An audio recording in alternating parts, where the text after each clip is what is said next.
नमस्कार, आप सभी का स्वागत है हमारे YouTube channel GK Maniram Jakhar पे। इस वीडियो में आपको कक्षा 6 से कक्षा 8 तक की महामैराथन मिलने वाली है, जिसमें तीनों क्लासों की यहाँ पे सबसे पहले ज्योग्राफी की, फिर उसके बाद हिस्ट्री और उसके बाद में आपकी राजनीति विज्ञान की फुल डिटेल के नोट्स आपको मिलने वाले हैं, जिसे बाहर रेट फ्री में आपको कुछ भी एनसीईआरटी कक्षा 6 से 8 तक की जितनी एनसीईआरटी है उसमें कुछ भी देखने को बाहर मिलेगा नहीं। तो वीडियो देख लीजिएगा और इस जो पीडीएफ है इसकी फाइल हमारे टेलीग्राम चैनल पे मिलेगी। तो कमेंट बॉक्स या डिस्क्रिप्शन कहीं से भी आप टेलीग्राम पे जरूर आ जाइएगा। सबसे पहले हम स्टार्ट करने जा रहे हैं कक्षा 6 की भूगोल की किताब है, उससे हम यहाँ पे स्टार्ट कर रहे हैं। पहला पार्ट है पृथ्वी पर स्थानों की स्थिति। इसके अंदर जो पहला पॉइंट है वो यही दिया हुआ है कि एटलस क्या है, यानी कि मानचित्रों की एक पुस्तक या संग्रह है, यानी कि मानचित्रावली है, उसी एटलस कहते हैं। भौतिक मानचित्र है, इसमें कौन कौन शामिल होते हैं? प्राकृतिक आकृतियां भौतिक मानचित्र में शामिल होती है, जैसे पर्वत, महासागर और नदियां आ जाती है। सीधा सीधा क्वेश्चन वो ऐसे ही पूछेंगे कि पर्वत, महासागर, नदियां किस मानचित्र का हिस्सा है? तो भौतिक है। राजनीतिक में आ जाएगी देश, राज्य, सीमा और नगर, जिसमें राजधानी दर्शाना राजनीतिक मानचित्र का एक हिस्सा रहेगा। थीमेटिक मानचित्र में विशिष्ट प्रकार की सूचनाएं शामिल होती हैं। मानचित्र के 3 घटक है, दूरी, दिशा और प्रतीक चिन्ह है। कई बार रीट फ्री में पूछा भी जा चुका है। अक्षांश भूमध्य रेखा से दूरी को मापता है, यानी कि पूर्व से जो पश्चिम तक की जो रेखाएं होती है वो अक्षांश रेखा कहलाती है, और उत्तर से दक्षिण है वो देशांतर रेखाएं कहलाती है। सबसे जो बड़ा व्रत है वो विषुवत व्रत कहलाता है और सबसे छोटा ध्रुव व्रत है। अक्षांशों को अंश में या डिग्री में व्यक्त किया जाता है। ये ऑनलाइन एनसीईआरटी में स्पष्ट दी हुई है, तो सीधा वहीं से उठाया हुआ है, कोई भी बाहर से यहाँ पे ऐड नहीं किया हुआ है। तो आपके लिए प्योर यहाँ पे एनसीईआरटी दिखाई जा रही है। विशुद्ध रेखा, विशुद्ध वर्ग पर अक्षांश 0 डिग्री होगा, ध्रुव पर 90 डिग्री होगा। कई बार ऑप्शन में दे देते हैं कि ध्रुव पर कितनी डिग्री अक्षांश होता है, 90 डिग्री, 180 डिग्री, तो वहां पे थोड़ा सा कन्फ्यूज हो जाते हैं, तो ध्यान रखना 90 डिग्री है। भूमध्य रेखा से ध्रुव की और अक्षांश की डिग्री बढ़ेगी, लेकिन जलवायु है वो क्या होती जाएगी? शीतोष्ण हो जाएगी, जबकि भूमध्य रेखा पर जलवायु किसी पाई जाती है? उष्ण पाई जाती है। देशांतरी या मोतर उत्तर से दक्षिण की ओर होती है और ये समय की माप करती है। 1884 में लंदन के ग्रीनविच को 0 डिग्री यमतर माना गया है, यानी कि जो आपको समय पूछा जाएगा वहां पर ग्रीनविच से पूर्व या ग्रीनविच से पश्चिम में दिया जाएगा। एक सवाल पक्का आएगा यहाँ से, तो देख लीजिएगा। यदि ग्रीनविच के पूर्व और पश्चिम का जो देशांतर है, दोनों का जो मिलान होता है 180 डिग्री पर, वहां पर 180 डिग्री ही लिखा जाता है, और दोनों का अक्षांश क्या लिखा जाएगा? 0 से 180 डिग्री तरफ दोनों तरफ बढ़ता है यहाँ पे यामतर रेखाएं। न्यूयॉर्क का जो समय है वो 74 डिग्री यहाँ पे पश्चिम में स्थित है। दिल्ली का 67 डिग्री पूर्व में स्थित है, अक्षांश 29 डिग्री उत्तरी अक्षांश है। टोक्यो 140 डिग्री पूर्वी देशांतर में स्थित है। 180 पूर्व और 180 पश्चिम दोनों मिल जाते हैं, तो वहां पे 180 डिग्री ही लिखा जाएगा, पूर्व या पश्चिम कुछ भी नहीं लिखा जाएगा। और जहां पर अक्षांश और देशांतर दोनों मिलती है वहां क्या बनाती है? ग्रिड बनाती है। प्राचीन भारत की जो यमत्र रेखा थी वो मध्य रेखा के नाम से जानी जाती थी।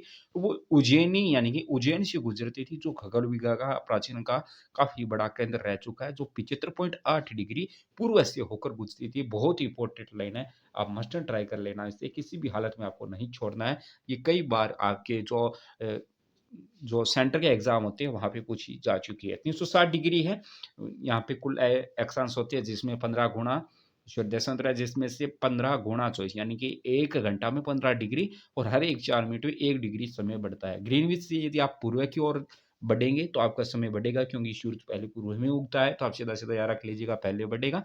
और पश्चिम की ओर से जाएंगे तो आपके पीछे जाएगा। कई बार पूछ लेते हैं ग्रीनविच पे 10 बजे हैं, तो ग्रीनविच से 15 डिग्री पूर्व में क्या बजे हैं? तो 15 डिग्री का मतलब 1 घंटा आपको बढ़ाना है। तो यहाँ से पूर्व दे रखा है तो पूर्व देगा तो 1 घंटा जोड़ देना है, यानी कि यहाँ पे 10 बजे हैं तो यहाँ पे 11 बजेंगे, 15 डिग्री यहाँ। और यदि आपको पूछ लें ग्रीनविच रेखा से 15 डिग्री यहाँ से पश्चिम में क्या है, तो यहाँ पे 9 बजेगा, यानी कि 1 घंटा आपको घटा देना है। यदि आपको 16 डिग्री दे रखा है तो 1 घंटा और 4 मिनट आपको वहां पे समय ऐड करना होगा, क्योंकि 1 डिग्री है वो 4 मिनट को ऐड करती है। भारतीय मानक समय 5 घंटा 30 मिनट आगे है ग्रीनविच से। तिनसुकिया असम में स्थित है। ये एनसीईआरटी में एक छोटा सा बॉक्स बना के दिया हुआ है, तो वहां से चुकी हुई लाइन है। संयुक्त राज्य अमेरिका में 6 और रूस में 11 समय क्षेत्र है। ग्रीनविच पर स्थित मुख्य यामोत्तर रेखा, जिसके विपरीत की रेखा लगभग 180 डिग्री यामोत्तर पर है, उसे अंतरराष्ट्रीय तिथि रेखा कहते हैं। इसे का पार करने पर 1 दिन का समय का अंतर आ जाता है। कई बार सत्यासत्य कथन होते हैं, 4 ऑप्शन दे देते हैं कि उसमें कितने ऑप्शंस नहीं है, तो वहाँ पे ये लाइन आपको देखते हुए आराम से मिल सकती है। एनसीईआरटी में सीधी-सीधी लाइन दे रखी है कि ग्रीनविच के ऊपर स्थित मुख्य यम रेखा जिसके विपरीत की रेखा कितनी डिग्री पर होती है, यानी कि 180 डिग्री पर होती है, उसे अंतर्राष्ट्रीय तिथि रेखा कहते हैं। तो ये जो डिग्री है 180 डिग्री, ये आपके लिए वेरी इंपॉर्टेंट रह जाने वाली है। इसे पार करने पर 1 दिन का अंतर आ जाता है। पूर्व की ओर यात्रा करोगे तो आपको जो समय है उसका विपरीत होगा, यानी कि पूर्व की ओर समय है वो बढ़ता है, लेकिन यहाँ पर यात्रा करने पे है घटेगा 1 दिन और पश्चिम की ओर से 1 दिन बढ़ेगा। ग्लोब पर दिन और रात का विभाजन है प्रदीप्ति व्रत कहलाता है। पहले भी एनसीईआरटी से ये लाइन पूछी जा चुकी है, रीड के लिए आपके लिए वेरी इंपॉर्टेंट रहेगी। उसके बाद उत्तरी गोलार्ध 21 जून को लंबा दिन और छोटी रात होती है, यानी कि वसंत ऋतु होती है। दक्षिण गोलार्ध में 22 दिसंबर को आपके लिए है लंबा दिन और छोटी रात होती है। विषुवत वर्ग पर 21 मार्च और 23 दिसंबर को दिन और रात बराबर होते हैं। ये 4 लाइनें हैं, चारों लाइनें कई बार पूछी जा चुकी है। सीटेट के एग्जाम में कई बार पूछी जा चुकी है। इंपॉर्टेंट रखना है। उत्तरी गोलार्ध में 21 जून सबसे बड़ा दिन होता है, दक्षिण गोलार्ध में 22 दिसंबर, विषुवत रेखा पर 21 मार्च और 23 दिसंबर सबसे बड़े दिन होते हैं, जहाँ दिन और रात बराबर होती है। और ग्लोब पर दिन और रात का जो विभाजन है प्रदीप्ति व्रत में कहलाता है। ये रीट पिछली एग्जाम में भी पूछा जा चुका है प्रश्न। महासागर और महाद्वीप। महासागर पृथ्वी के कुल क्षेत्रफल का 7/10 क्षेत्रफल है। भूमि के बड़े भूभाग को भूखंड कहते हैं। भूमि के एक न्यूनतर विस्तार भाग को महाद्वीप कहते हैं। एनसीईआरटी में लाइन है, तो आप कंफ्यूज कर सकते हैं कई बार एग्जामिनर, तो ये दोनों लाइनें रट लेना। भूमि के बड़े भाग को भूखंड, भूमि के विस्तार न्यूनतर भाग को महाद्वीप कहते हैं। भारतीय नौसेना का प्रतीक चिन्ह है हेवरू, हमारे लिए कल्याणकारी हो। प्रशांत महासागर है वो सबसे बड़ा महासागर है, सबसे छोटा आर्टिक महासागर है। ये भी रीट के एग्जाम में पूछा जा चुका है। सैंपल ची नॉलेज है, कई बार आर्टिक और अंटार्कटिक में कंफ्यूज हो जाते हैं, लेकिन आर्टिक सबसे छोटा है, आप याद रखें। ओलंपिक का जो प्रतीक है उसमें 5 महाद्वीपों को ऐड किया गया है। अफ्रीका, अमेरिका, एशिया, ऑस्ट्रेलिया और यूरोप है उसमें। उसके बाद में विश्व का सबसे बड़ा द्वीप है वो है ग्रीनलैंड। 1981 में भारतीय अंटार्कटिक कार्यक्रम के तहत अंटार्कटिका में अन्वेषण किया गया था, तो ये सन 1981 इंपोर्टेंट है। 1983 में भारत ने अंटार्कटिका में दक्षिण गंगोत्री नामक पहला विज्ञापन बेस स्टेशन स्थापित किया था। सीटेट में कई बार पूछा जा चुका प्रश्न है, इंपोर्टेंट है, याद रख लेना, रेट में भी पूछ सकते हैं। विश्व महासागर दिवस 8 जून को मनाया जाता है, एकमात्र दिवस वहाँ पे एनसीईआरटी किताब में दिया हुआ है, तो ये विश्व महासागर दिवस इंपोर्टेंट हो जाता है 8 जून। उत्तरी गोलार्ध को स्थल भाग अधिक है, उत्तरी गोलार्ध में स्थल भाग स्थित है, जबकि दक्षिणी गोलार्ध में जल भाग स्थित ज्यादा है। तीसरा पार्ट है स्थल रूप एवं जीवन। स्थल रूप पर्वत, पठार और मैदान, तीन इसमें शामिल किए जाते हैं। तुंगता है समुद्र तल से किसी वस्तु लक्ष्य की ऊंचाई को तुंगता कहते हैं। कई बार धरती से किसी वस्तु लक्ष्य की ऊंचाई, समुद्र से किसी वस्तु की ऊंचाई, समुद्र के निचले हिस्से से किसी वस्तु की ऊंचाई, ऐसे ऑप्शन दे सकते हैं। तो तुंगता थोड़ा सा इंपॉर्टेंट है, याद रखना। एल्टीट्यूड किसे कहा जाता है, समुद्र तल से किसी वस्तु की ऊंचाई को कहा जाता है। एशिया के अंदर हिमालय सबसे बड़ी चोटी है, हिमालय की, वो यहाँ पे नीचे दी हुई है। माउंट एवरेस्ट और कंचनजंगा है हिमालय की सबसे बड़ी चोटियां हैं। यूरोप में आल्प्स पर्वत है जिसकी सबसे बड़ी चोटी दक्षिण पश्चिमी यूरोप में है, वो है माउंट ब्लॉक। दक्षिण अमेरिका में एंडीज पर्वत है, उसकी सबसे बड़ी चोटी माउंट अकोका जुआ स्थित है। दक्षिण सॉरी पूर्वी अफ्रीका के अंदर किलिमंजारो पर्वत स्थित है। अनाईमुड़ी दक्षिण भारत की सबसे बड़ी चोटी है। रिसेंटली सीईटी के एग्जाम में पूछा जा चुका प्रश्न है। पर्वतीय वन जिसे हम शंकुधारी वन भी कहते हैं, पाइन, फर, स्प्रूस, देवदार पेड़ यहाँ पाए जाते हैं। अधिक ऊंचाई पर मोक और लाइकेन घास पाई जाती है। फूल व जड़ों से रहित छोटा हरा पौधा होता है, वो होता है मोस, जबकि लाइकेन पौधे के समान जीव जो चट्टानों, दीवारों, पेड़ों से चिपके रहते हैं। बचेंद्री पाल 1984 माउंट एवरेस्ट पर फतेह की थी और 1984 में पद्मश्री मिला और 2019 में पद्म विभूषण से सम्मानित किया जा चुके हैं। अरुणिमा सिन्हा है 2013 माउंट एवरेस्ट पर फतेह की। माउंट एवरेस्ट की लंबाई है 8849 मीटर है। तिब्बत का पठार है। तिब्बत में माउंट एवरेस्ट को किस नाम से जाना जाता है, चोमो लोंगमा कहा जाता है, जिसका अर्थ है जगत जननी। नेपाल में सागर माथा कहा जाता है, जिसे आकाश की देवी कहते हैं। और तिब्बत के अंदर इसे कह लेते हैं कैलाश पर्वत। हिंदू, जैन, बौद्ध, बौन, यानी कि तिब्बत का प्राचीन धर्म है बौन, इसका ये क्या है, कैलाश पर्वत पवित्र स्थान रहा है। तो तिब्बत में चोमा लुंगमा कहा जाता है, नेपाल में सागरमाथा कहा जाता है, तिब्बत में कैलाश पर्वत कहा जाता है माउंट एवरेस्ट को। तिब्बत पठार की लंबाई 4500 मीटर है। पूर्वी अफ्रीका में पठार है, वहाँ पे सोना और हीरा आपको मिल जाएगा सबसे ज़्यादा। ऑप्शन में कई बार पूछ लेते हैं कि अफ्रीका के किस भाग में सबसे ज़्यादा सोना और हीरा मिलता है, तो पूर्वी अफ्रीका में है। दक्षिण अफ्रीका में जम्बेजी नदी पर विक्टोरिया जलप्रपात है। छोटा नागपुर में स्वर्ण रेखा पर हुंडरू जलप्रपात है। पश्चिमी घाट पर श्रावती नदी पर जोग जलप्रपात है। चेरापूंजी पठार पर कालिकाई जलप्रपात है। ये तीनों लास्ट के जो है वो बहुत ही इंपॉर्टेंट है, आप किसी भी हालत में मत छोड़ देना, क्योंकि यहाँ से एक क्वेश्चन मोस्ट वाले आपको रीट में देखते हुए नजर आ सकते हैं कि छोटा नागपुर की किस नदी पर हुंडरू जलप्रपात है, वह स्वर्ण रेखा पर। पश्चिम घाट की श्रावती नदी पर कौन सा जलप्रपात है, चोक जलप्रपात। चेरापूंजी पठार यानी कि मेघालय पठार पर सबसे बड़ा जलप्रपात है नह कालिकाई जलप्रपात स्थित है। कई बार हम तमिलनाडु यहाँ कर देते हैं, नाम ही कुछ इस तरीके, लेकिन ये चेरापूंजी में है, ध्यान रख लीजिएगा। मैदान 0 से 300 मीटर तक के जो होते हैं वहाँ पर मैदान की लंबाई ये होती है। समुद्र तल होता है, उसको माध्य समुद्र तल के नाम से जाना जाता है। रॉकीज है उत्तरी अमेरिका में स्थित है, एंडीज दक्षिण अमेरिका में स्थित है, एटलस अफ्रीका में है, यूराल यूरोप में पर्वत श्रृंखला स्थित है। मिलान में कई बार दे देते हैं। मिसिसिपी उत्तरी अमेरिका का मैदान है, अमेजन दक्षिण अमेरिका का मैदान है, नील अफ्रीका का मैदान है, योंगसाई एशिया का मैदान है। भारत की 1/4 यानी कि 40 करोड़ जनसंख्या गंगा के मैदान में रहती है। एशिया में गोबी मरुस्थल सबसे ठंडा मरुस्थल है। अगला है पर्यावरण। पर्यावरण की उत्पत्ति है, ये कक्षा 7 से स्टार्ट हो रही है। अब कक्षा 6 की जो भूगोल है वो सारी कंप्लीट हो गई है। कक्षा 7 से हम ज्योग्राफी स्टार्ट कर रहे हैं, जिसका पहला भाग है पर्यावरण। तो पर्यावरण की उत्पत्ति फ्रेंच भाषा के एनवायरोनेर से हुई है, जिसका अर्थ है पड़ोस। पृथ्वी का गुरुत्वाकर्षण बल अपने चारों ओर के वायुमंडल को थामे रखता है। ये फर्स्ट पार्ट में इतनी ही ज्यादा इंपॉर्टेंट लाइन थी। सेकेंड पार्ट है जिसमें काफी बड़ा पार्ट है और यहाँ से काफी प्रश्न पूछे जा चुके हैं। प्रॉपर्टी है, प्रॉपर्टी क्या है, महाद्वीप की संहिता में 30 किलोमीटर तक पाई जाती है, समुद्री सतह पर 5 किलोमीटर तक के प्रॉपर्टी पाई जाती है। जो महाद्वीपीय संहिता की प्रॉपर्टी बनी होती है वो एल्यूमिनियम और सिलिका की बनी होती है, जिसे हम शियल कहते हैं। यानी कि महाद्वीपीय संहिता में प्रॉपर्टी किससे बनी होती है, शियल से, एल्यूमिनियम और सिलिका से। जो कि समुद्र सतह पर प्रॉपर्टी बनी होती है वो सिलिका और मैग्नीशियम की, जिसे हम सीमे कहते हैं, से बनी हुई है। दोनों लाइनें काफी इंपॉर्टेंट है, याद रखना। एक प्रश्न यहाँ से अच्छा खासा पूछ सकते हैं। मेंटल है, 2900 किलोमीटर तक है। आंतरिक परत मेंटल की कहलाती है, वो कहलाती है क्रोड। क्रोड की त्रिज्या है 3500 किलोमीटर। केंद्रीय क्रोड का तापमान और दाब काफी उच्च होता है और ये निकल लोहे की बनी होती है, जिसे हम क्या कहते हैं, नीफे कहते हैं। तो एक तो हो गया नीफे। नीफे के निर्माण किससे, क्रोड से बना हुआ है, यानी कि निकल और लोहे से। जबकि सीमे यानी कि सिलिका और मैग्नीशियम क्या बनी हुई है, समुद्री सतह। और जबकि यहाँ पे एल्यूमिनियम और सिलिका से महाद्वीपीय संहिता बनी हुई है। तीनों है शेल, सीमे, नीफे, तीनों याद रख लेना, इंपॉर्टेंट है।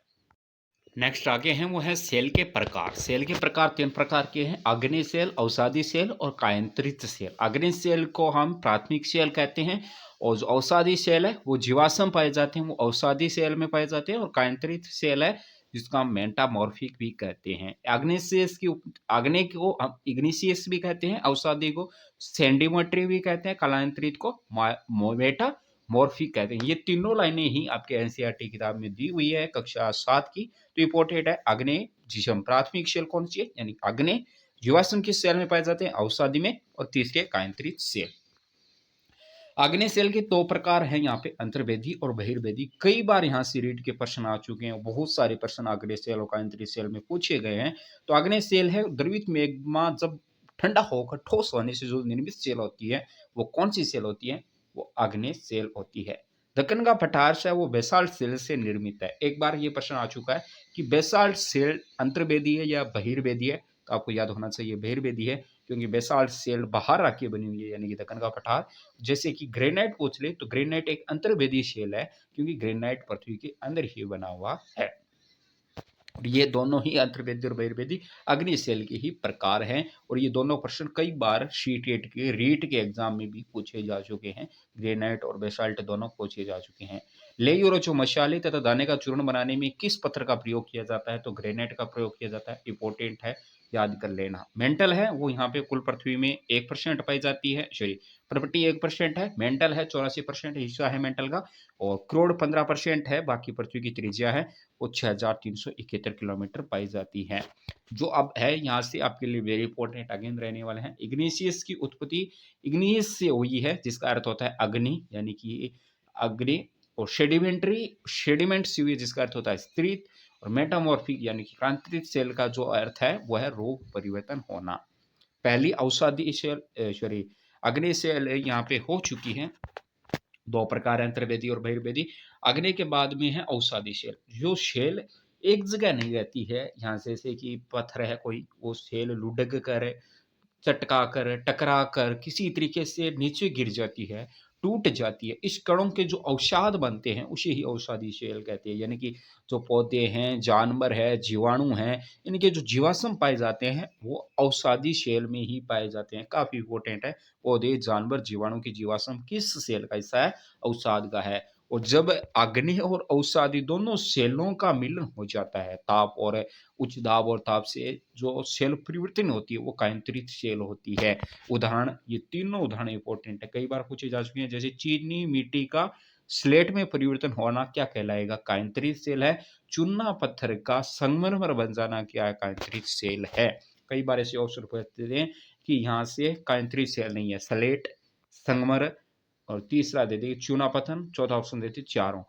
कौन कौन से यहाँ पे कायांतरित सेल का उदाहरण नहीं है? तो चूना पत्थर कायांतरित सेल नहीं है, चिकनी मिट्टी कायांतरित सेल नहीं है, जबकि चिकनी मिट्टी से स्लेट का निवर्तन होता है वो यहाँ पे कायांतरित है। संगमरमर बन जाना भी कायांतरित सेल का उदाहरण है। यहाँ पे दो खेल के नाम दिए हुए हैं। 7 पत्थर को हम पिट्ठू कहते हैं, चीटी चिबीडीडी कहते हैं, स्टापू किट कहते हैं और 5 पत्थर को हम गीटी कहते हैं। ये जो एनसीईआरटी किताब के अंदर एक बॉक्स दिया हुआ है वहां पे दी हुई है। तीसरा अध्याय है यहाँ पे हमारी बदलती पृथ्वी, और यहाँ से कितनी बार ये प्रश्न पूछा जा चुका है इस सारणी से, कोई बात नहीं। यहाँ पे आपको बताते हैं, पहला तो पूछा जा चुका है कि इसमें से आकस्मिक बल नहीं है। तीन है भूकंप, ज्वालामुखी, भूस्खलन, तीनों ही आकस्मिक बल है, यानी अंतर्जनिक बल है यहाँ से, और बहिर्जनिक बल है वो रहेंगे अपर्दन और निक्षेपण। अंतर्जनित बल के अंदर भूकंप, ज्वालामुखी, भूस्खलन ये तो आकस्मिक है। पटल निरूपण बल के अंदर पर्वत निर्माणकारी जो बल है वो पटल निरूपण बल के का उदाहरण है। बहिर्जनित बल है अपर्दन और निक्षेपण से इसका निर्माण होता है। जैसे नदी, बहता जल, पवन, समुद्री तरंग और हिमनद, ये चार उदाहरण दिए हुए हैं, तो चारों इंपोर्टेंट है। यानी कि नदी, पवन, समुद्री तरंग और हिमनद से किसका अपर्दन और निक्षेपण का निर्माण होता है, जिसे हम बहिर्जनित बल भी कहते हैं। फिर दी हुई है भूकंपी तरंगे, तो सबसे हाई होती है वो पी तरंगे होती है जिसे अनुदैर्घ्य तरंग कहते हैं। एस तरंग होती है जिसे आप अनुप्रस्थ तरंग कहेंगे। एल तरंग होती है पृष्ठीय तरंग कहेंगे। इतना ही उसके अंदर एनसीईआरटी भी दिया हुआ है, तो फुल आपको शायद पढ़ने की जरूरत नहीं पड़नी चाहिए। पी तरंग को हम अनुदैर्घ्य कहते हैं जो सबसे हाई होती है। उसके बाद एस तरंग को कहते हैं जो अनुप्रस्थ होती है। एल तरंग पृष्ठीय तरंग होते हैं। भूकंप की तीव्रता रिक्टर स्केल में मापी जाती है। 5 की तीव्रता का हानि पहुंचाता है, 6 का सबसे शक्तिशाली और 7 का सबसे शक्तिशाली भूकंप माना जाता है। पृथ्वी की सतह पर शेल का टूटना क्या कहलाएगा? अपक्षय कहलाएगा, अपर्दन नहीं, क्योंकि वायु, जल, हिम से जो विघटन होता है वो अपर्दन कहलाता है। अपक्षय और अपर्दन का ये थोड़ा सा इंपॉर्टेंट है, याद रख लेना कि पृथ्वी की सतह पर शेल टूट रही है तो हम उसे अपक्षय कहेंगे। वायु, जल, हिम से जो विघटन हो रहा है उसे हम अपर्दन कहेंगे। नदी के उत्थित तटों को हम तटबंध कहते हैं।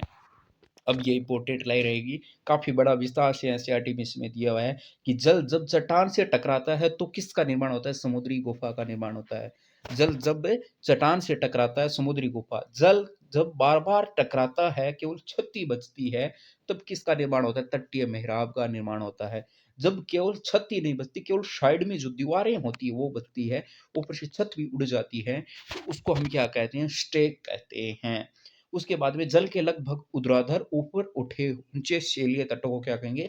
समुद्र भृगु कहेंगे। तो ये इंपॉर्टेंट रहेगी, समुद्री गुफा, तटीय मेहराब, स्टेक, समुद्र भृगु, ये चारों इंपॉर्टेंट। समुद्री गुफा जल का चट्टान से टकराना, और तटीय मेहराब केवल छत बचना, बार बार टकराने से तटीय मेहराब, केवल दीवार बचती है, छत नहीं रह पाती, तो उसी में स्टेक कहते हैं। जब के लगभग ऊर्ध्वाधर ऊपर उठे शेलीय तटों को क्या कहेंगे? समुद्र भृगु कहेंगे। काफी इंपॉर्टेंट रहने वाले हैं। रेगिस्तान में छिद्रक शैलें मिलती हैं, कई बार पूछी जा चुकी हैं कि छिद्रक शैलें पाई जाती हैं रेगिस्तान में। उसका आधार संकीर्ण होता है, सिर्फ विस्तृत होता है। बालूकण जब विस्तृत क्षेत्र में निष्क्रिय हो जाते हैं तो इसे लोयस कहा जाता है। बालूकण जब विस्तृत क्षेत्र में हो फैल जाते हैं तो उसे हम लोयस कहेंगे। छिद्रक शैलें भी रेगिस्तान में पाई जाती है। चीन में विशाल लोयस पाए जाते हैं। काफी इंपॉर्टेंट लाइनें हैं चारों। नदी के मोड़ को विसर्प कहते हैं। समय के साथ साथ जो विसर्प है लूप नदी से कट जाते हैं और एक झील का निर्माण बनाते हैं, चाप झील। यानी कि चाप झील किसका उदाहरण है? लूप नदी का उदाहरण है। अंत में डेल्टा बनाती है नदी। उसके बाद में है चौथा पार्ट है यहाँ पे वायु। नाइट्रोजन हमारी पृथ्वी पर पाई जाती है वो 78% है, ऑक्सीजन 21% है, कार्बन डाइऑक्साइड सबसे कम 0.03 है, यानी कि सबसे कम पूछ लें तो कार्बन डाइऑक्साइड है, और सबसे हाई पूछ लें तो उसमें नाइट्रोजन फर्स्ट रहेगी। आर्गन 0.93 है, अन्य 0.04% पाई जाती है। सर्वाधिक नाइट्रोजन है, सबसे कम कार्बन डाइऑक्साइड है। अब यहाँ से जो ये सारणी है, इस सारणी से बहुत सारे प्रश्न पूछे जा चुके हैं कि वायुमंडल में 5 परतें पाई जाती है, जिसमें सबसे नीचे परत कौन सी होती है। 3 बार रीट के एग्जाम में ये प्रश्न आ चुका है, तो आपके लिए सेकंड लेवल में काफी इंपॉर्टेंट रह चुका है। आपके लिए याद रखना, क्षोभ मंडल 0 से 13 किलोमीटर, मौसम, कोहरा, वर्षा पाए जाते हैं। माउंट एवरेस्ट जहां पाए जाते हैं वो क्षोभ मंडल है। सबसे महत्वपूर्ण पर्वत पूछी जा चुकी है, कौन सी है, क्षोभ मंडल। माउंट एवरेस्ट कहाँ पाए जाते हैं, क्षोभ मंडल में। क्षोभ मंडल की लंबाई 0 से 13 किलोमीटर। मौसम कहाँ पाए जाएंगे, क्षोभ मंडल में। कोहरा और वर्षा किस परत में पाए जाते हैं, क्षोभ मंडल में। फिर है समताप मंडल 13 से 50 किलोमीटर, मध्य मंडल 50 से 80, बाह्य है जिसे हम आयन मंडल भी कहते हैं, बहिर्मंडल है। तो समताप मंडल में क्या है, बादल, मौसम जैसी घटनाओं से जो मुक्त होती है वो समताप मंडल होती है। ओजोन परत हवाई जहाज के लिए इंपॉर्टेंट होती है, क्योंकि यहाँ पे बादल और मौसम घटनाएं नहीं होती है, इसलिए ये ओजोन परत के लिए और हवाई जहाज के लिए काफी अच्छी परत रहती है। मध्य मंडल में उल्का पिंड यहाँ आके जल जाते हैं।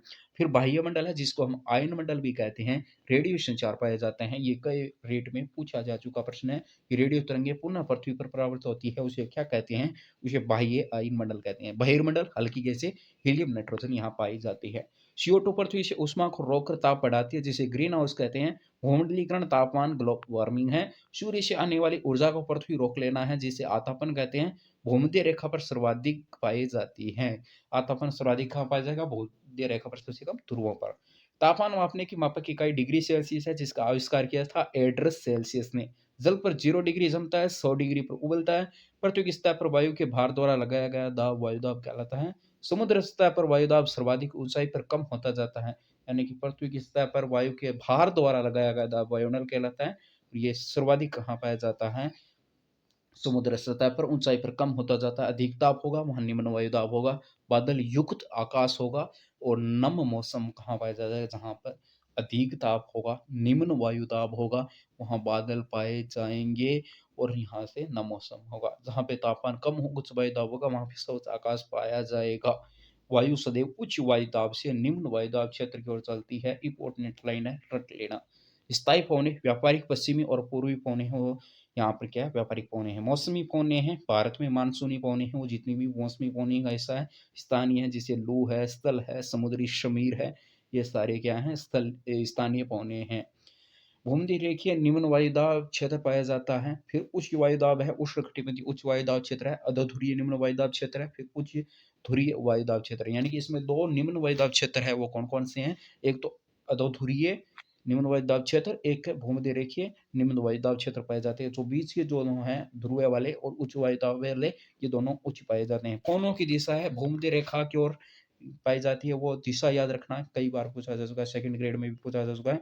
ये ऐसे रहेगी, फिर आगे रहेगी, उसमें क्या है, वापस ऐसे मुड़ जाएगी, इसकी भी ऐसे मुड़ जाएगी, फिर वापस से ध्रुव से और वापस आएगी, और ये भी इधर से आएगी। वायुमंडल में जलवाष्प की मात्रा पाई की जाती है, वो आर्द्रता है। कीड़े विधि के आधार पर वर्षा के 3 प्रकार हैं, पहली सोनीय वर्षा, दूसरी पर्वतीय वर्षा, तीसरी चक्रवात वर्षा। ओजोन गैस सूर्य से आने वाले हानिकारक किरणों से हमारी रक्षा करता है, आप पहले कई बार भी पढ़ चुके हैं। अगला टॉपिक है, पांचवा है जल। अलवणीय जल के स्रोत है, इसमें सोते याद रखना, सोते इंपॉर्टेंट है। अलवणीय जल में नदी, ताल, हिमनद आप सभी जानते हैं, लेकिन कई बार सोते के जो नाम है कम सुना होता है, ये अलवणीय जल का स्रोत है। थलशाला है, छोटे घर के पौधे रखने का कृत्रिम जो आघात होता है, वो आहत होता है, वो क्या होता है, थलशाला होती है। महासागर में 97% है वो यहाँ पे जल पाया जाता है। पर्वत क्षेत्र में 2% है, भूमिगत जल 0.68। झीलों का एल्निनो जल केवल कितना है, 0.9। नमकीन झील है, वायुमंडल पाई जाती है 0.19, और नदियां पाई जाती है 0.01%, यहाँ पे जल पाया जाता है। सर्वाधिक इसमें पाया जाता है, महासागरों में जल पाया जाता है, 97.3% है। इजराइल के मर्द सागर की लवणता 340 ग्राम प्रति लीटर है। रेट में पूछा जा चुका प्रश्न है कि सर्वाधिक लवणता पाई जाती है मृत सागर में। जल दिवस 22 मार्च को। समुद्र जल गतिशील रहता है, स्थिर कभी नहीं रहेगा। महासागर गतियां कहलाती है, तरंग, ज्वार भाटाएं और धाराएं हैं। विस्तार से इसमें बुक में दिया हुआ है, तो आपके लिए तीनों लाइन इंपॉर्टेंट हो जाती है, क्योंकि महासागर की गतियां कौन सी है, तरंग, ज्वार भाटा, धाराएं। सुनामी जापानी भाषा का शब्द है, जिसका अर्थ है पोताश्री तरंग। लेब्राडोर धारा एक ठंडी धारा है, गल्फ स्ट्रीम धारा एक गर्म जल धारा है। गर्म जल धारा भूमध्य रेखा पर पाई जाएगी और ठंडी जल धारा ध्रुव के निकट पाई जाती है। उष्ण उपोष्ण का प्रदेश क्या है? अमेजन के अंदर टेपियर होते हैं। ये क्या है? काफी इंपॉर्टेंट है, ये एनसीईआरटी का पूरा निचोड़ है, तो आपके लिए वेरी इंपॉर्टेंट है, हर एक लाइन याद रखना। इसके अंदर ओजोन है, ये टेपियर है, चींटी खाने वाले जानवरों को क्या कहा जाता है? अमेजन में टेपियर कहा जाता है। फसल है अमेजन लोगों की, वो है टेपिया को अनाज शकरकंद है। यहाँ पे आहार है मेनिया को या कसावा क्या है? तो अमेजन लोगों का आहार है। नगदी फसल मक्का कोको कॉफी है। ढालू छत का बड़ा खर मलोका कहलाता है, काफी इंपॉर्टेंट है। मलोका क्या है? अमेजन लोगों का ढालू छत का बड़ा घर है। मछली पिरानिया पाई जाती है। अमेजन के बारे में इतना दिया हुआ है, कम से कम 4-5 पेज में है। जो मेन मेन लाइनें हैं वो इतनी ही बचती है, तो आपके लिए काफी इंपॉर्टेंट है ये लाइनें। ये टेपिया चींटी खाने वाले जानवर, फसल टेपिया को अनाज शकरकंद, आहार मेनिया को कसावा, नगदी फसल मक्का कोको कॉफी, ढालू छत का बड़ा घर मलोका। तो कई बार टेफियर मलाको और अनास टेपिया को इसमें इंपॉर्टेंट हो जाते हैं, कई बार एक से नाम होते हैं चुक जाते हैं। तो टेफियर जिसमें रह आ रहा है वो चींटी वाले जानवर हैं, टेपिया को आ रहा है वो फसल है, मलोका आ रहे हैं वो ढालू छत का बड़ा घर है। गंगा ब्रह्मपुत्र बेसिन है, उष्ण कटिबंधीय पर्णपाती पेड़ पाए जाते हैं यहाँ पे। बिहार और असम में सिल्क उत्पादन किया जाता है। ब्रह्मपुत्र गंगा का बेसिन 10 से 30 डिग्री उत्तरी अक्षांश पे स्थित है, इंपॉर्टेंट है। डेल्टा क्षेत्र में बंगाल टाइगर और मगर पाए जाते हैं। मगर कहाँ पाए जाते हैं? डेल्टा क्षेत्र में। और बंगाल टाइगर रीट में पूछा जा चुका है कि बंगाल टाइगर प्रसिद्ध है, वो डेल्टा क्षेत्र के हैं। एक सिंग वाले गेंडा ब्रह्मपुत्र मैदान में पाए जाते हैं, ये भी रीट के एग्जाम में पूछा जा चुका है। डेल्टा क्षेत्र वाला भी रीट में पूछा जा चुका है पहले से भी। मछली की प्रजाति है गंगा बेसिन की, वो है रोहू कतला हिल्सा। गंगा ब्रह्मपुत्र नदी में सुसु यानी कि अंधी डॉल्फिन मिलती हैं। चीड़ देवदार फर शंकुधारी पेड़ पाए जाते हैं। यहाँ पे उत्तराखंड है, अरुणाचल प्रदेश और सिक्किम में पाए जाते हैं। साउथ भारत मिशन की शुरुआत अक्टूबर 2014 को ही कोलकाता पर हुगली नदी पर स्थित है। ताजमहल यमुना नदी के किनारे स्थित है। ताजमहल कहाँ है? यमुना नदी के किनारे स्थित है। गंगा प्लस यमुना का संगम इलाहाबाद में होता है। यूपी बिहार का बौद्ध स्तूप स्थित है। लखनऊ में इमामबाड़ा स्थित है। असम में काजीरंगा मानस वन्य जीव अभयारण्य स्थित है। ये इतनी जो है ये आपके एनसीईआरटी किताब में दी हुई है सरणी, तो ये सेम नाम आपको याद रखने काफी इंपॉर्टेंट हो जाएंगे। टुकन गुंजन रंगीत पक्षी मक्काऊ पक्षी, ये अमेजन के पक्षी पाए जाते हैं। टुकन गुंजन रंगीन पक्षी। अगला है रेगिस्तान सहारा मरुस्थल, 7वां पार्ट है भूगोल का कक्षा 7 का। उसमें सहारा मरुस्थल है 8.54 लाख वर्ग किलोमीटर में, गर्म उत्तरी अफ्रीका में पाए जाते हैं। 11 देश में स्थित है। बजरी और नगर चट्टान यहाँ पर पाई जाती है। यहाँ पे रेतीला नहीं है, ये बजरी और नगर चट्टानें पाई जाती है सहारा मरुस्थल में। कैटस एकेसिया खजूर पेड़ पौधे पाए जाते हैं। मिस्र कपास के लिए प्रसिद्ध रहा है। जनजाति यहाँ से बेदुइन और तुआरेग पाई जाती है। ठंडा रेगिस्तान लद्दाख है, जिसमें ला का अर्थ है पर्वतीय दरा, दा का अर्थ है देश। उत्तर में इसके कारकोरम श्रेणी है, दक्षिण में जास्कर है। हिमानी पाई जाती है यहाँ पे, वो ग्रेगी हिमानी पाई जाती है लद्दाख में। द्रास यहाँ पे लद्दाख में स्थित है। ठंडे स्थानों में से एक है, विश्व के ठंडे स्थानों में से एक है द्रास, जो लद्दाख में है। जम्मू कश्मीर और लद्दाख में कई बार पूछ लेते हैं ऑप्शन देके, अब तो यहाँ पे द्रास लद्दाख में है। सरपत विलो और उपवन पाए जाते हैं। सरपत विलो और अपोलो क्या है? उपवन है। यहाँ पे सरबत विलो की क्या बनाए जाते हैं? बैट बनाए जाते हैं क्रिकेट के। कई बार सेकंड ग्रेड में ये प्रश्न पूछा भी जा चुका है। बौद्ध मठ हेमिस थिक्से से लामा यूरो है। जोजिला दर्रा एनएच एक लहे को कश्मीर से जोड़ता है। क्रिकेट बैट सरबत यानी कि विलो से बनते हैं, ये प्रश्न पूछा जा चुका है सेकंड ग्रेड में। अब कक्षा 8 का पहला पाठ है, जिसका नाम है संसाधन। संसाधन निर्धारक होते हैं, उपयोगिता प्रयोजन है, मूल्य या मूल्यवान होते हैं। मूल्य मलच बनाना, पौधे के बीच भूमि के हाथ से ढक देना क्या होता है? मलच बनाना, काफी इंपॉर्टेंट है। भारतीय 150 लीटर पानी काम में लेते हैं प्रतिदिन। वैदिक फार्म कैसे कहते हैं?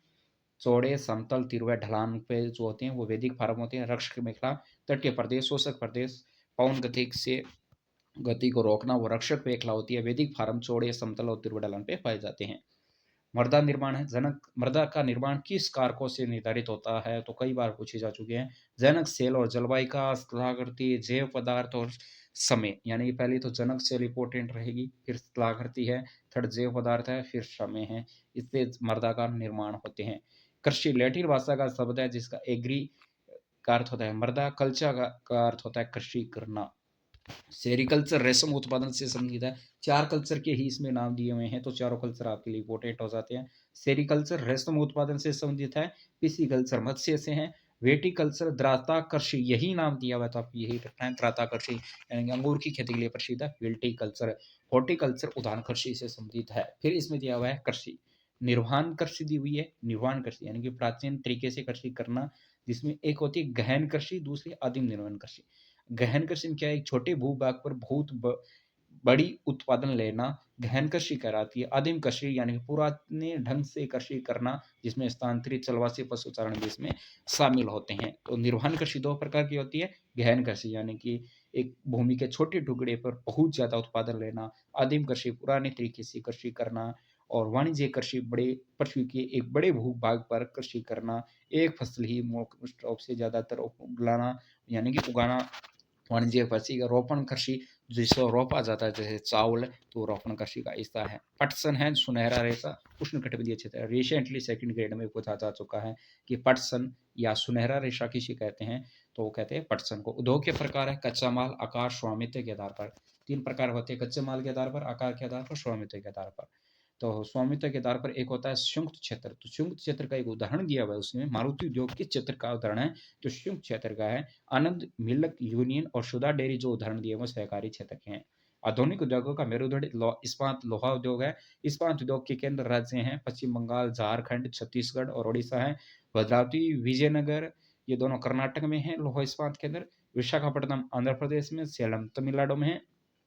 जमशेदपुर झारखंड में टिस्को की स्थापना हुई Tata iron and steel company की 1907 में साक्षी में। और कोयला झरिया से मिलता है। उड़ीसा और छत्तीसगढ़ से लोहा इसक चूना पत्थर मिलते हैं। और भारत का जनसंख्या घनत्व तो 382, विश्व का 51। इसी के साथ एनसीईआरटी कक्षा 6 से कक्षा 8 तक की ज्योग्राफी की जितने भी नोट्स है वो आपके कंप्लीट हो गए। अब नेक्स्ट हम स्टार्ट करने जा रहे हैं इतिहास के। तो यहाँ तक हम ज्योग्राफी कक्षा 6 से 8 तक कर चुके हैं। तो जिसके पास नोट्स नहीं है वो डिस्क्रिप्शन या कमेंट बॉक्स से टेलीग्राम पे जाना, टेलीग्राम पे आपको मिल जाएगी पीडीएफ। और बाकी पहले आपको वीडियो समझ लेना, काफ़ी इंपॉर्टेंट है। कक्षा 6 के इतिहास में पहला पाठ है लेखन से संबंधित है। तो 6000 वर्ष पहले लेखन प्रारंभ हुआ। विश्व में शैल चित्रकारी के प्रथम साक्ष्य 40,000 वर्ष पहले के हैं। 40,000 साल संयुक्त पूर्व के हैं। बुद्ध का जन्म 560 ईस्वी पूर्व हुआ। यानी कि जो समय निकालना है वर्तमान समय, वो किस तरीके से निकाल सकते हैं, एनसीईआरटी में ये उदाहरण दिया हुआ है कि 560 में जो वर्तमान में चल रहे हैं वो 2024 चल रहे हैं, 2025 हैं, तो वो ऐड कर लीजिए, प्लस उसमें -1 घटा देना है। फिर एक घटाने के बाद जो उत्तर मिलेगा वो आज से जितने वर्ष पहले जन्म हुआ वो वर्ष आ जाए। क्योंकि ईस्वी पूर्व में जो यहाँ पे दिया हुआ है 560 ईस्वी पूर्व है, तो वो 560 वो जोड़ने होंगे, बाकी 2024 ये जोड़ने होंगे, उसमें से आपको एक घटा देना है, तो जो वर्तमान वर्ष है वो आ जाएगा। अंतिम हिमयुग का अंत माना जाता है 12,000 वर्ष संयुक्त पूर्व है। प्रथम स्थायी निवास का शिपाराम 8,000 संयुक्त पूर्व है। तांबे के प्रथम धातु करागाराम 4,000 संयुक्त पूर्व है। भारतीय महाद्वीप में मिट्टी के बर्तन बनाने की तकनीक 6,000 संयुक्त पूर्व है। सिंधु सभ्यता से लगभग 2,000 वर्ष संयुक्त पूर्व की है। जो समय है थोड़ा सा रिस्की है क्योंकि उतना याद नहीं हो पाता, लेकिन एनसीईआरटी में लाइनें दी हुई है इतिहास में तो काफी इंपॉर्टेंट हो जाती है। याद रहे तो अच्छी बात है, नहीं रहे तो आप सिंधु का जरूर याद कर लेना। सिंधु सरस्वती सभ्यता 2,000 वर्ष पूर्व की है। होमोसेपियस सेपियंस है वो 3 लाख वर्ष पूर्व के हैं। उसके बाद में ये जो 4 लाइनें दी हुई है सिंधु घाटी सभ्यता का जो टॉपिक है उसमें ये 4 लाइनें इंपॉर्टेंट आपके लिए रहने वाली हैं। कि यहाँ से प्रश्न भी पूछा जा चुका है पहले भी। तो धोलावीरा कहाँ स्थित है, पंजाब में है। हड़प्पा गुजरात में है। कालीबंगा सिंध में है। मोहनजोदड़ो हरियाणा में है। और राखी गढ़ी राजस्थान में। कालीबंगा वैसे राजस्थान में है, लेकिन जो एनसीईआरटी किताब है उसमें सिंध नाम दिया हुआ है। तो वो क्यों दिया हुआ है इसी वजह से मुझे नहीं, लेकिन जो सिंध दिया हुआ है तो आपको सिंधी याद कर लेना अच्छा रहेगा। बाकी राजस्थान ऑप्शन दिया हुआ तो राजस्थानी कालीबंगा भरना है। सर राखी गढ़ी है वो राजस्थान में है। मोहनजोदड़ो हरियाणा में है। हड़प्पा है वो गुजरात में है। धोलावीरा आपके पंजाब में है।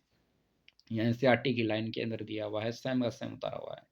मिन्हाज सिराज 13वीं शताब्दी में हिंदुस्तान शब्द का प्रयोग किया था। यानी कि शब्द का मिलान ए सिराज ने कब प्रयोग किया, 13वीं शताब्दी में। राजराज प्रथम ने तंजावुर का मंदिर बनवाया है। राजेंद्र प्रसाद ने गंगे कोंड चोलपुरम का मंदिर बनवाया है। ये काफी इंपॉर्टेंट हो चुका है, कई बार पूछे भी जा चुके हैं। जौहर प्रशासन में किसानों की बस्तियों को और कहा जाता था। गाँव का समूह नाडू और एरनार होते थे वो प्रधान होते थे। वेलन वगाई पिछली रीट एग्जाम में भी पूछा जा चुका है। वेलन वगाई क्या है, गैर ब्राह्मण किसान स्वामी की भूमि। और ये शीटेट में तो कई बार प्रश्न पूछे जा चुका है, ये रिपीट प्रश्न है तो इंपॉर्टेंट रखना। ब्रह्मदेह है ब्राह्मणों को उपहार दी गई भूमि। साला भोग या देवदान है, साला भोग है विद्यालय के रख रखाव के लिए, और देवदान यानी मंदिरों के लिए दी हुई भूमि। लेकिन कई बार देवदान की जगह तिरुनमटक कनी नाम दिया हुआ मिल जाता है, तो वो भी आपको याद रखना है। पल्ली चंदम्ब नाम है, उज्जैन संस्थान अवदान दी गई भूमि क्या कहलाती है? पल्ली चंदन। नगरम व्यापारियों का संघ था, नगर मत कर लेना। नगरम का अर्थ चोल प्रशासन में क्या था? व्यापारियों का संघ था। काफी इंपॉर्टेंट है। अजमेर चौहान में तोमर को पराजित किया था। 12वीं मध्य शताब्दी में दिल्ली सल्तनत की स्थापना 13वीं शताब्दी में हुई। बंदगा इकता इकतार क्या है? तो बंदगा क्या है? इल्तुतमिश के समय जो गुलाम सूबेदार होते थे उसे बंदगा कहा जाता था। इकता क्या है? इलाका होता था। जो इलाके के संभालने वाले अधिकारी होते थे वो इकतार या मुफ्ती कहलाते थे। खराज क्या थे? कृषि कर है। खराज और खुमश क्या? कृषि कर है। खराज क्या है? कृषि कर। खुमश क्या? युद्ध से कर है। तो खराज कृषि कर था, जो उपज का 50% होता था, अलाउद्दीन खिलजी के समय लिया जाता था। खुमश युद्ध के माल पर होता था। 1/5 सुल्तान लेते थे, 4/5 सैनिक रखते थे। जक़ात क्या था? एक धार्मिक कर था। मुस्लिम आय का 2%, 2.5% या 1/40 भाग व्यापारियों पर 25% लेते थे। जजिया कर है, गैर मुस्लिम कर था, जिमी या सुरक्षित नागरिकों का दर्जा देने के लिए दिया जाता था। तो जजिया कर क्या एक संरक्षित नागरिक का दर्जा देने के लिए किया जाने वाला करता, तो बिल्कुल सत्य है, और गैर मुसलमानों से लिया जाता था। और जक़ात क्या है? मुसलमान से लिया जाने वाला कर है। मुस्लिम आय का 2.5% लिया जाने वाला कर है। जजिया गैर मुस्लिमों से लिया जाने वाला कर है। इब्न बतूता है 1400 में मोरक्को से भारत आए थे। इसमें जो आपके इंपॉर्टेंट है वो यही है कि बंदगा क्या है, इकता क्या है, इकतार क्या है, किससे कर लिए जाते थे। तो बंदगा तो क्या है? सूबेदार, गुलाम सूबेदार होते थे। इकता इलाका होते थे। इकतार मुफ्ती संभालने वाले अधिकारी। खराज क्या था? कृषि कर था। खुमुस क्या था? युद्ध कर था। जगात क्या था? धार्मिक कर था। जजिया कर क्या था? एक संरक्षित का दर्जा देने के लिए दिए जाने वाला कर था। इब्न बतूता 14वीं ईस्वी में मोरक्को से भारत आया था। दिल्ली सुल्तानों की प्रशासनिक भाषा क्या थी? फारसी थी। फिर चौथा पार्ट है मुगल, जिसकी माता थी मुगलों की, वो मंगोल थी। चंगेज खां से समझी थी। चीन मध्य एशिया से। पिता थे वो तैमूर से समझी थे, इराक ईरान से, और गर्व महसूस करते थे तैमूर के नाम में। बाबर ने दिल्ली पर अधिकार किया है 1526 में। आगरा पर भी 1526 में करता है। मनन सरदार अपना वेतन जागीर के रूप में ही लेते थे, और इस पर केवल राजस्व ही वो कर ले सकते थे। राजस्व प्राप्त करने की व्यवस्था जब्त कहलाती थी। अब्दुल फजल ने अकबरनामा यानी आईन अकबरी की रचना की थी। और खोखर जनजाति पंजाब में है 13वीं-14वीं शताब्दी में। गखर जनजाति कमार खा गखर को अकबर ने मनसबदार बनाया। उत्तर पश्चिम में बलेच जनजाति कोलों में बंटी होती थी। पश्चिम हिमालय में गढ़ी, पूर्वी हिमालय में नागा अहोम जनजाति, बिहार और झारखंड में चेर सरदार शाही रहते थे। मानसी ने इस पे हमला किया। उड़ीसा में, बंगाल में मुंडा और संथाल जनजाति रहते थे। कर्नाटक और महाराष्ट्र में कौल और बेराद, गुजरात में भी स्थित है। दक्षिण में कोरागा, वेतरर, गाखर जनजाति निवास करती थी। पश्चिम और मध्य भारत में भील, छत्तीसगढ़, मध्य प्रदेश, महाराष्ट्र, आंध्र प्रदेश में निवास करती थी। ये जनजाति से संबंधित टॉपिक है, उससे स्थान पूछे जा चुके हैं। बंजारा है कारवां, जिसे टांडा कहते थे। अलाउद्दीन बंजारों का प्रयोग नगर में, बाजार में जो है अनाज की ढुलाई के लिए प्रयोग करते थे। गोंड है, गोंड राज्य ये गढ़ में होता था। गढ़ गोडकुल में विभाजित था। गोडकुल 84 गांव की इकाई, 84 गांव की इकाई बहतौत में विभाजित थी। तो ये गौड़ राज्य का प्रशासन स्थित था। गढ़ कटका के गौड़ राजा अमन दास ने संग्राम शाह की उपाधि धारण की थी। बालिच बरफुना अहोम सेनापति थे। सराघाट के युद्ध में औरंगजेब को हराते हैं। तो सराघाट का युद्ध किसके बीच में थे? औरंगजेब और बालिच बरफुना या अहोम्स और औरंगजेब के मध्य होता है, जिसमें विजय किसकी होती है? औरंगजेब की हार होती है। बालिश बर्फुकन की विजय होती है। अहोम म्यांमार 1300 से ब्रह्मपुत्र घाटी में आए। टियो व कौंस खाजों के राज्य का विलय किया क्रमशः 1523 और 1581 में। पाइक अहोम राज्य के बेकार व्यक्ति को कहा जाता। अहोम समाज कुल में बंटा होता था। जो खेल खेलाता था उस खेल को ही गांव में विभाजित किया गया था। अहोम शिवऋषि के काल में हिंदू धर्म प्रधान धर्म बन गया था। उर्जी नामक रचना अहोम फिर अस्मिया में लिखी गई थी, इंपॉर्टेंट है। और हिंदू धर्म प्रधान धर्म अहोम में कब बन गया था? शिवऋषि के काल में। गुरजी नामक रचना है अहोम भाषा में, फिर असमिया में लिखी गई। अकबरनामा में उल्लेख है कि गढ़ में 70,000 गांव थे। अब ये धार्मिक से संबंधित है। नैनार शिव से है। आलवार वैष्णव से संबंधित है। पुलैया और पनार ऐसी प्रजातियां थी जो कि बौद्ध और जैन के आलोचक शिव और विष्णु शिव मुक्ति का मार्ग बतलाया था। संगम साहित्य तमिल साहित्य का उदाहरण है। और नैनार 63 थे, आलवार 62 थे। नैनार में तेवरम और तिरुवाचम रचना मुख्य हैं। आलवार में दिव्य प्रबंध इंपॉर्टेंट है। शंकराचार्य का अद्वैत है, जीव व परमात्मा एक ही है, ब्रह्मा निर्गुण निराकार है। शंकराचार्य का मत रामानुज का विशिष्ट अद्वैतवाद है। वीर शैव आंदोलन बर्शना अलामा प्रभु अक्महादेवी का है। 12वीं सदी कर्नाटक में प्रारंभ हुआ। कर्मकांड मूर्ति पूजा के विरोधी हैं। महाराष्ट्र में संत थे ज्ञानेश्वर, नामदेव, एकनाथ, तुकाराम। विष्णु संत थे, भगवान विठल के उपासक थे ये। और सखुबाई स्त्री और चौखेराम का परिवार भी इसमें महत्वपूर्ण था। और पठरपुर के विठल और जनमन के विराजमान व्यक्तित्व विराज पर आधारित थे। वार कृष्ण भरदाय को जन्म दिया जो पर की वार्षिक तीर्थ यात्रा पर जोर देते हैं। कश्मीर में सूफी स्वाद है। ऋषि पंथ की स्थापना शेख नूरुद्दीन वली ने की। दिल्ली में कुतुबुद्दीन बख्तियार काकी स्थित है। कसम किसने? दिल्ली से। पंजाब से बाबा फरीद, दिल्ली से ख्वाजा निजामुद्दीन औलिया है। गुलबर्ग से हैं बंदानवाज सिद्धू राज निस्तुद राज स्थित है। ईरान में जलालुद्दीन रूमी 13वीं शताब्दी में सूफी शायर हुए। तुलसीदास ने रामचरित मानस की रचना अवधी भाषा में की। समय शंकर देव ने विष्णु भक्त थे, भागवत पुराण पर आधारित रचना की थी। कीर्तन घोष नामगर नाम से स्थापित करने की नई पद्धति चलाई। मीराबाई 16वीं शताब्दी में विवाह किया, रविदास की अनुयायी बन गई थी। बंगाल में जयदेव ने गीत गोविंद की रचना की थी संस्कृत में।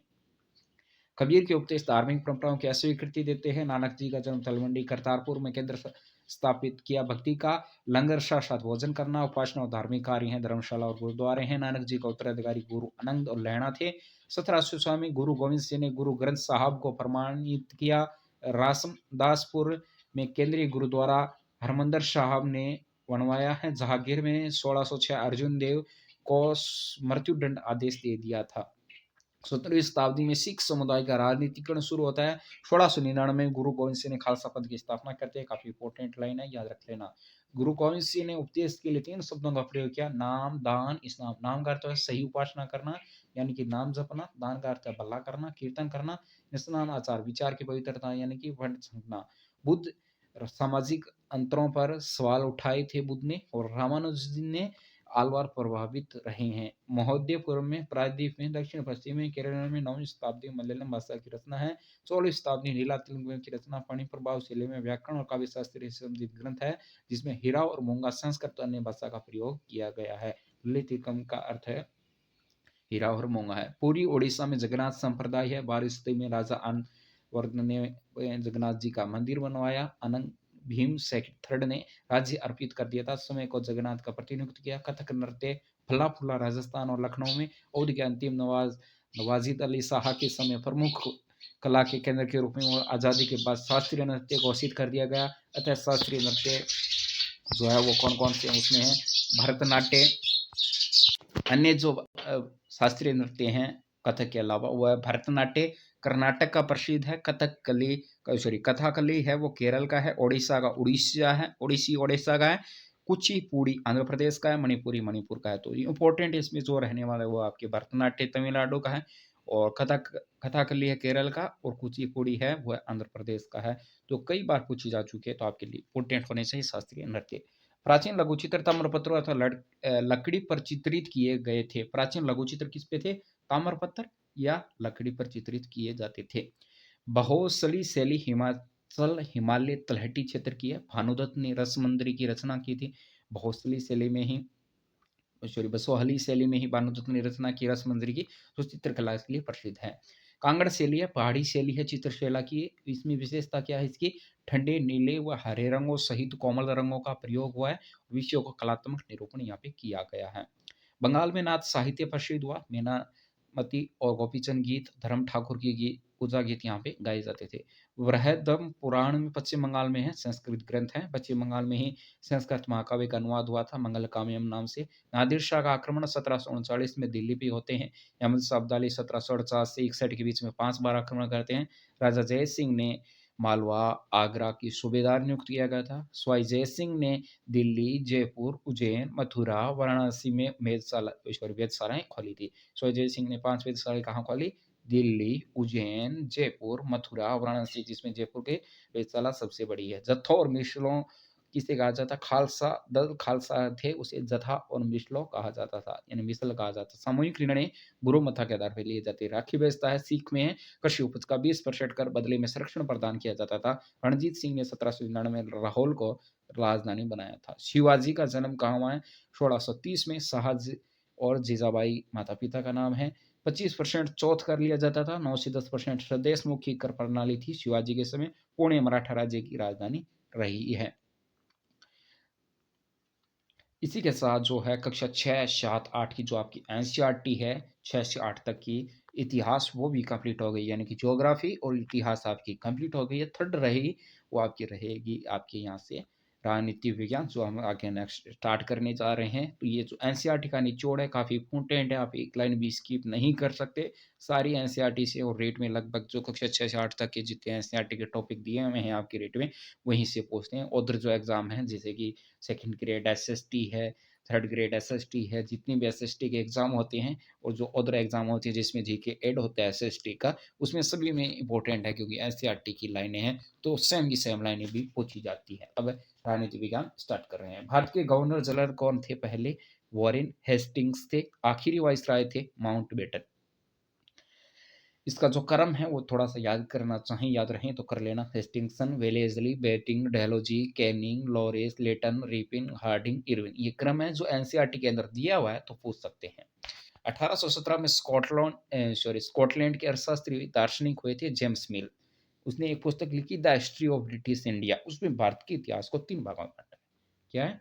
1817 की बात है। स्कॉटलैंड के अर्थशास्त्री या दार्शनिक थे जेम्स मिल। जेम्स स्मिथ ने एक पुस्तक लिखी the history of British India, उसमें भारतीय इतिहास को कितने भागों में बांटा है? 3 भागों में बांटा है। कौन कौन से? हिंदू, मुस्लिम, ब्रिटिश। तो भारत को 3 भागों में किसने बांटा? जेम्स मिल ने। 1498 में पुर्तगाल की यात्री थे वास्को द गामा भारत ने खोजा, और 1551 में हुगली नदी के किनारे पहली इंग्लिश फैक्ट्री की स्थापना की गई। 1751 में प्लासी का युद्ध होता है रॉबर्ट क्लाइव और सिराजुल्दौला के मध्य, जिसमें पराजय होती है। का कारण क्या रहता है? मीर जाफर की कारगुजारी, उसके साथ अंग्रेजों का साथ देते हैं, जिससे उसे किसे बनाया जाता है? नवाब बनाया जाता है। मीर जाफर को नवाब बना दिया जाता है और फिर मीर जाफर को नवाब बनाया जाता है। उसके बाद बक्सर की लड़ाई होती है 1764 में, उसमें मीर कासिम को नवाब बना दिया जाता है और उसके बाद में मीर जाफर को दोबारा नवाब बना दिया जाता है और उसे हर महीने 5 लाख रुपए देने पड़ते हैं अंग्रेजों को। मालाबार का तट मैसूर रियासत नियंत्रण में था। मैसूर की अंग्रेजों के साथ 4 बार जंग होती है। पहली 1767 से 69, फिर 80 से 84, 90 से 92, लास्ट में होती है 1799। श्रीरंगपट्टनम की संधि के तहत कंपनी की विजय होती है श्रीरंगपट्टनम युद्ध में, और टिप्पू सुल्तान शेर मैसूर थे, उसकी पराजय होती है। पानीपत का युद्ध 1782 में सालबाई की संधि के साथ समाप्त हो जाता है पहला। सेकंड 1803 से 5 के मध्य। थर्ड 1817 से 19 के मध्य मराठा साम्राज्य को समाप्त हो जाते हैं, उस मराठा साम्राज्य का समापन हो जाता है और यहाँ से अंग्रेजों का वर्चस्व बढ़ने लगता है। कितूर थे, रानी चेन्नम्मा और रायना के भी विरोध किया। 1843 1839 में सिंध और पंजाब को कंपनी ने अधिकार में कर लिया। विलीन नीति के तहत डेलोजी ने 1848 से 56 तक चलाई, जिसमें से किसका विलय हुआ? सबसे पहले सतारा, संबलपुर, उदयपुर, नागपुर, झांसी और एक क्रम इंपोर्टेंट रखना है नीचे से ऊपर से किस तरीके से। पहले सतारा 48, संबलपुर 50, उदयपुर 52, नागपुर 53, झांसी 54 और 56 में विलय नीति के तहत शामिल कर लिए गए। 1772 में न्याय व्यवस्था शुरू की गई, जिसमें फौजदारी, काजी और मुफ्ती थे। दीवानी जिला कलेक्टर होता था। फौजदारी में कौन थे? काजी और मुफ्ती, और दीवानी में जिला कलेक्टर होते थे। 1772 न्याय व्यवस्था शुरू की गई थी। 1773 में सर्वोच्च न्यायालय की स्थापना की जाती है। कलकत्ता के अंदर अपीली अदालत की स्थापना होती है। सदर नियामत स्थापना करते हैं और 1793 में स्थायी बंदोबस्त व्यवस्था लागू की जाती है। माहल गांव या गांव का समूह कहा जाता था। 1822 में नई बंदोबस्त व्यवस्था लागू की जाती है उत्तर पश्चिमी प्रांत में। दक्षिण भारत में नई बंदोबस्त व्यवस्था रैतवार क्या है? स्थायी बंदोबस्त व्यवस्था, जिसमें टॉमस मुनरो ने विकसित इसे किया। रैत दूसरों की जमीन पर खेती करना। मुंडा जनजाति छोटा नागपुर पठार में, और दिक्कू बाहरी लोग होते थे। 1906 में ग्राम संग्राम हुआ था असम में, और 1930 में मध्य प्रांत हुआ जिसमें वन सत्याग्रह कहा जाता है। 1831 से 32 के मध्य कोल विद्रोह, 1855 में संथाल विद्रोह, 1910 में बस्तर विद्रोह, 1940 में वर्दी विद्रोह हुआ। तो ये क्रम पूछ सकते हैं कि विद्रोह का सही क्रम होगा कोल, संथाल, बस्तर, वर्दी। कोल 32, 55 में संथाल, बस्तर 10, 1910 और 1940 में वर्ली। विष्णु भट्ट गॉडसे ने रचना की थी मांझा प्रवास की, जो आपके लिए इंपॉर्टेंट रहेगी। 8 अप्रैल 1958 को मंगल पांडे को फांसी दे दी गई। 10 मई 1948 को क्रांति का प्रारंभ होता है। और एमपी में राजगढ़ में उनतीबाई लोधी, सॉरी 1958 राजगढ़ में उनतीबाई को लोधी थी। और 1791 में बनारस हिंदू कॉलेज की स्थापना होती है और 1781 में कलकत्ता मदरसा खोला गया था।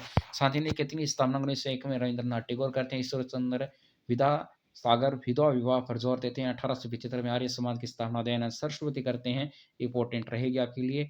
बेगम रुकैया सखावत हुसैन कलकत्ता और पटना में मुस्लिम लड़कियों के लिए स्कूल खोले। स्त्री पुरुष तुलना की लेखक ताराबाई शिंदे, काफी इंपोर्टेंट है, रेट में कई बार प्रश्न पूछे जा चुके हैं। स्त्री पुरुष तुलना किसकी रचना है? ताराबाई शिंदे की है। रमाबाई हिंदू धर्म महिलाओं का दमन करता है, ये कथन किसका है? रमाबाई का है। 1840 में परमहंस मंडल की स्थापना राजा राम मोहन राय ने की थी। सनातनी आंदोलन घासीराम ने मध्य भारत में चलाया। मथुआ पंथ हरिदास ठाकुर और नारायण गुरु ने पूर्वी बंगाल और केरल में चलाया है। नारायण गुरु ने केरल में कहा था कि मानो कि एक जाति एक धर्म एक ईश्वर है। 1863 में ज्योतिबाई फुले में गुलामगिरी की रचना की। पेरियर नामक प्रसिद्ध थे रामास्वामी नायकर। पेरियर हिंदू वेद पुराण विरोधी आलोचक रहे हैं। ब्रह्म समाज 1833 में केशव चंद्र सेन मुख्य नेता रहे थे ब्रह्म समाज के। रामाकर्षण मिशन की स्थापना स्वामी विवेकानंद ने की। 1867 में प्रार्थना समाज की स्थापना होती है। सैयद अहमद खां 1875 में मोहम्मद एग्लो इंटेल कॉलेज की स्थापना होती है। 1855 में कांग्रेस की स्थापना बंबई में थी। लक्ष्य स्वतंत्र मेरा जन्म से अधिकार लेकर रहूंगा। 1905 में करजन ने बंगाल का विभाजन कर देते हैं। 1906 में ढाका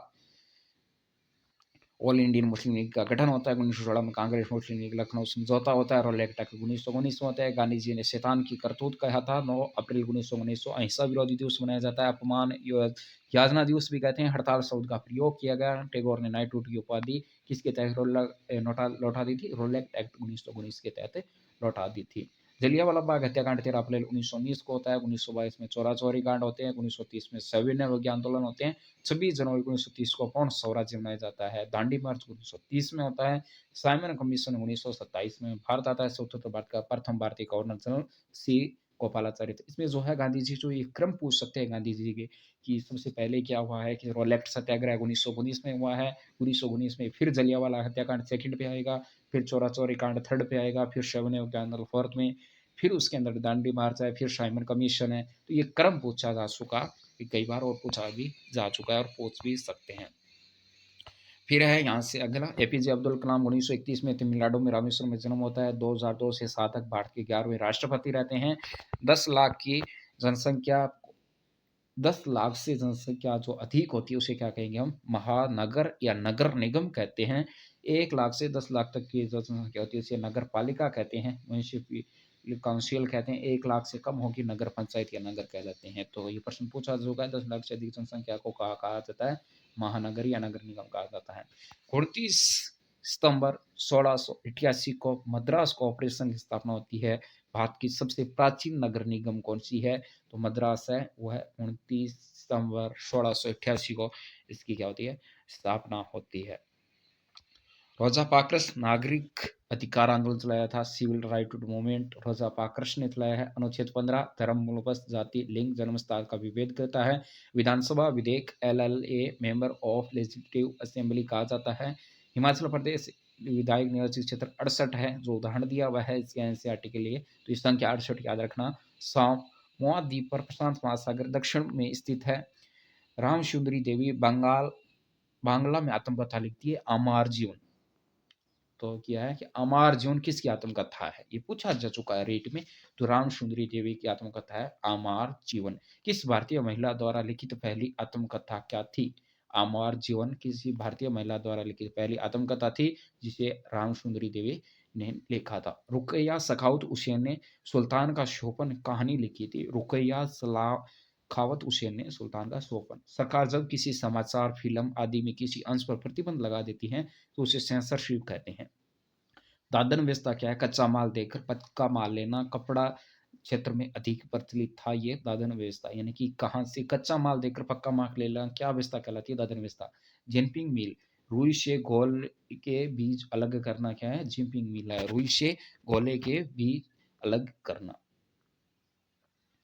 दिसंबर 1646 में विधानसभा का गठन होता है। अंतर समुदाय यानी कि एक समुदाय द्वारा दूसरे समुदाय द्वारा दबाव लगाना, और अंतर समुदाय एक ही समुदाय के भीतर कुछ लोगों उससे दबाव बढ़ाता है, वो ये अंतर समुदाय कहते हैं। 2004 में ईवीएम का प्रयोग होता है। देश की स्वच्छ कानून निर्माती संस्था संसद है। राज्यसभा 250, लोकसभा 543 है, जिसमें राज्यसभा में 233 निर्वाचित होते हैं, 12 मनोनीत होते हैं। राज्यसभा में जो लोकसभा बहुमत है 272 चाहिए। लोकसभा अध्यक्ष होता है, लोकसभा का होता है और राज्यसभा का जो उपराष्ट्रपति होता है वो अध्यक्ष या सभापति होता है। 2006 में घरेलू हिंसा महिला सुरक्षा कानून लागू हुआ था। न्याय व्यवस्था स्थापना 26 जनवरी 1950 को की गई थी। 1958 में अलग इमारत में इसे स्थानांतरित कर दिया। दहेज प्रथा का मामला समाज के विरुद्ध अपराध की श्रेणी में आता है। समाज के विरुद्ध अपराध श्रेणी में आता है। दहेज का मामला किस श्रेणी में आता है? समाज के विरुद्ध अपराध की श्रेणी में आता है, जिसे हम आपराधिक या फौजदारी कानून उल्लंघन की श्रेणी में रखते हैं। फौजदारी कानून क्या होते हैं? कानून में जिसे अपराध माना गया है और वो कर देते हैं कोई, तो वो फौजदारी कानून का उल्लंघन होता है। दीवानी कानून क्या होता है? व्यक्ति विशेष के अधिकारों का उल्लंघन करना। अनुच्छेद 21 जीवन का अधिकार, पानी का अधिकार है। कई बार पूछा जा चुका है सीटेट के एग्जाम में और रीट में भी। ओगलास टेलिस बनाम मुंबई नगर निगम में आजीविका के अधिकार को जीने के अधिकार में शामिल कर लिया गया है।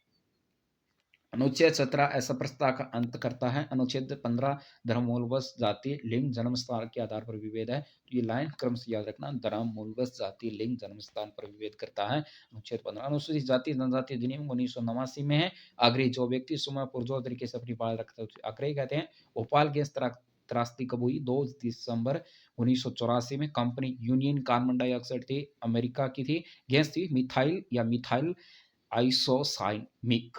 ये पूछा जा चुका है कि भोपाल गैस त्रासदी में किस गैस के कारण भोपाल गैस त्रासदी हुई थी? तो मिथाइल या मिथाइल आइसोसाइन थी। सुभाष कुमार बनाम बिहार राज्य 1991 में सर्वोच्च न्यायालय ने अनुच्छेद 21 के तहत प्रदूषण मुक्त हवा पानी के अधिकार को भी शामिल कर लिया। तो अनुच्छेद 21 काफी इंपॉर्टेंट है और इसके अंदर प्रदूषण मुक्त हवा पानी के अधिकार को किस वाद के तहत शामिल किया गया? तो सुभाष कुमार बनाम बिहार राज्य 1991 सर्वोच्च न्यायालय वाद के बाद।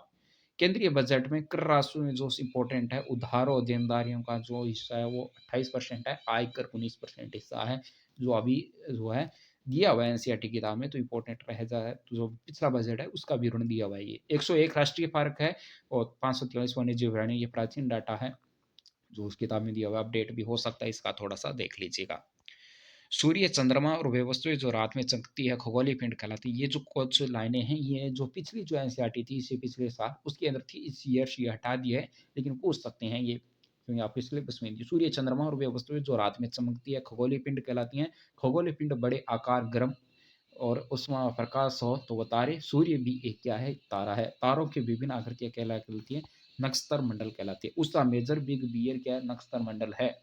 उषा मेजर का भाग है सप्तऋषि। उषा में अर्षा मेजर का भाग क्या है? सप्तऋषि। उत्तरी तारा क्या कहलाता है? ध्रुव तारा कहलाता है। कुछ खगोलीय पिंड में अपना उच्च प्रकाश नहीं होता, जो तारों से प्रकाश लेते हैं उसी क्या कहते हैं? ग्रह कहलाते हैं। प्लेनेट क्या एक ग्रह है, ग्रीक भाषा से बना है जिसका अर्थ है प्लेनेट या परिभ्रमक, चारों ओर घूमने वाला।